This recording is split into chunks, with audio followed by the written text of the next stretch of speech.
Nilai ekspor handicraft Bali diperkirakan mengalami penurunan pada tahun ini. Namun berbagai upaya telah dilakukan seperti mengadakan pameran guna memperkenalkan hasil kerajinan Bali kepada negara tujuan ekspor.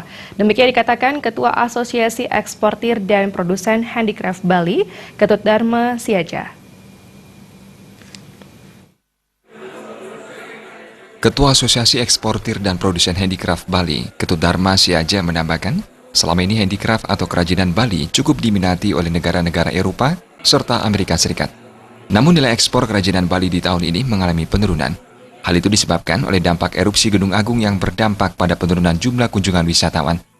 Para pembeli kerajinan dari luar negeri tidak berani membeli hasil kerajinan maupun memesan desain karena takut keterlambatan penyelesaian pesanan. Diperkirakan pada bulan Maret sampai April akan terjadi lonjakan kunjungan para pembeli dari luar negeri. Selama ini, negara yang menjadi kompetitor dalam ekspor kerajinan yakni Vietnam, Thailand, Filipina, Malaysia, serta India. Berbagai terobosan telah dilakukan ASEPI Bali guna menggairahkan hasil kerajinan Bali. Di antaranya, melaksanakan pameran kerajinan serta mengenalkan hasil kerajinan dengan desain yang sesuai selera pembeli. Kalau tahun ini saya pikir ekspor kerajinan handicraft Bali itu akan mengalami sedikit penurunan, mungkin di awal tahun saja. Karena seperti kita ketahui sejak bulan September dan Oktober itu sangat keras sekali pengaruh dari dampak Gunung Agung meletus.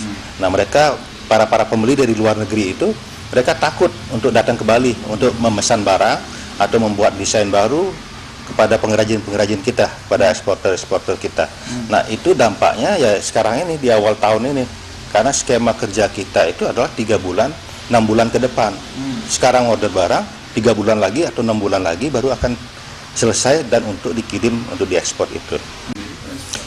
Terobosan dari ASEPI Bali, kita tetap menyarankan kepada rekan-rekan eksporter kita, pengrajin, agar tetap membuat desain-desain baru yang disukai oleh market di luar negeri dan juga melakukan pameran-pameran di luar negeri dan juga di dalam negeri. Pameran-pameran yang tepat tempatnya dan tepat waktunya.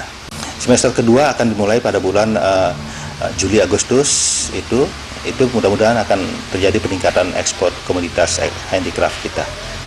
Pihaknya optimis, ke depan nilai ekspor kerajinan Bali akan meningkat terutama pada semester kedua di tahun 2018. Bayudi, Bali TV.